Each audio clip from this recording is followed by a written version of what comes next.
Her mother was dying. A stranger bought her for $3 million. But was it money or something far more dangerous? Her mother was dying, and the doctors said only surgery could save her. But the cost, $3 million. Where could she ever get that kind of money? This thought hammered in Emily Clark's head day and night. She lived in a small town near Springfield, Illinois, and had never known luxury. Life had always been about survival, but this time it seemed crueler than ever. Her mother, Margaret, had been the only person who supported her through everything. Emily worked 2 jobs, but her salary wasn't even close to what the doctors demanded.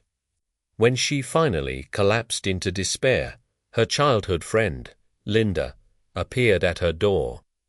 Linda had always been more daring, less afraid of judgment. She looked Emily in the eye and, lowering her voice, said, "There is one way.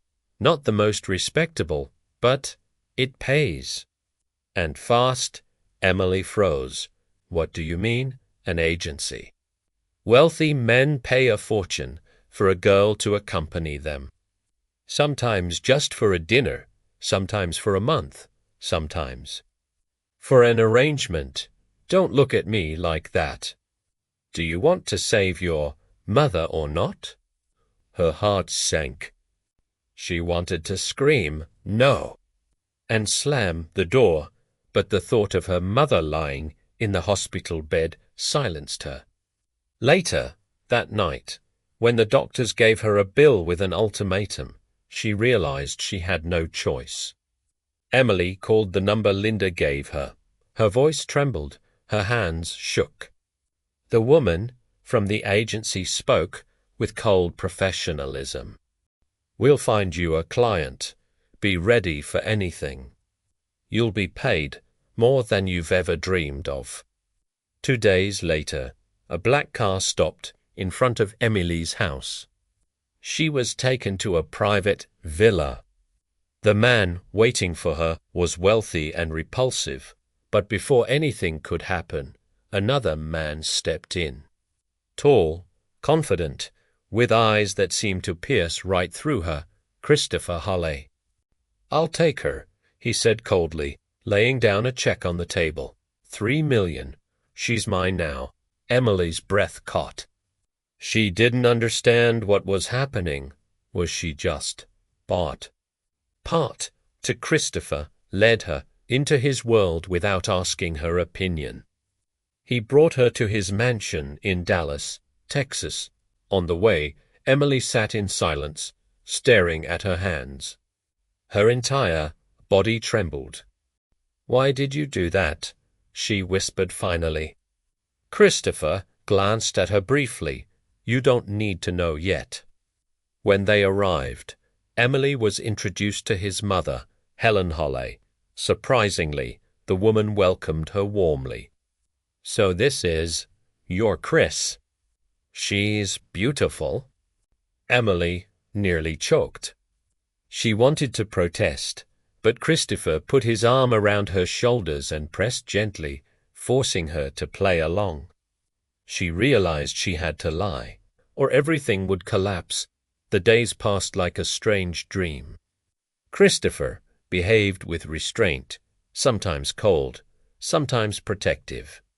He never crossed the line, never forced her, and yet there was something in his gaze that made her shiver. One evening, while she was walking in the garden, Christopher's old friend, Stephen, appeared. A man used to getting everything he wanted. His smirk made Emily uneasy. "So this is your little treasure. She doesn't look like the kind of girl who can resist temptation." He stepped closer, his hand brushing her arm. Emily froze, panic flashing in her eyes. But suddenly, Christopher was there, grabbing Stephen by the collar. "Don't you dare touch her. She's with me." Stephen laughed, but the look in Christopher's eyes made him retreat. Emily's heart pounded. For the first time, she felt safe. That night, she couldn't sleep. She kept hearing Christopher's voice, his harsh words spoken in her defense. Why was he protecting her? Why, if she was just part of a deal? The truth came days later when Christopher found her crying in the garden. She confessed everything: her mother, the debt, the deal. She expected anger, disgust, rejection. But Christopher simply looked at her, his eyes softer than ever. I know. I knew from the start, and I don't blame you. You did it for love. Tears ran down her face. And in that moment, Emily realized that somewhere along the way, her fear had turned into something else. She was no longer just playing the role of a fake bride. She was falling in love. Part 3. Their relationship grew stronger with every passing day. Helen adored Emily, treating her like a daughter, and Christopher. He was changing. The coldness in him gave way to warmth. When the hospital finally called, saying Margaret's surgery had been successful, Emily cried from happiness. She rushed to thank Christopher, but he stopped her with a simple gesture. No need. Just promise me one thing. Don't leave. She couldn't answer. Her heart screamed yes, but fear still clung to her. What if all of this ended the way it began, as a lie? The turning point came when Christopher proposed. It wasn't staged this time. He knelt before her, holding a small velvet box, his voice steady but eyes vulnerable. Emily Clark, will you marry me? For real this time. Her heart almost stopped. She looked into his eyes and realized there was no longer any doubt. She loved him. And she wasn't afraid anymore. Yes, she whispered. Their wedding was modest but filled with genuine happiness. Emily's mother, now healthy, watched her daughter walk down the aisle with tears of joy. Helen smiled proudly at her son, and Christopher finally allowed himself to smile without restraint. What began as a desperate bargain had turned into something real. Emily had agreed to be a fake bride for money. But fate had given her the greatest gift, love.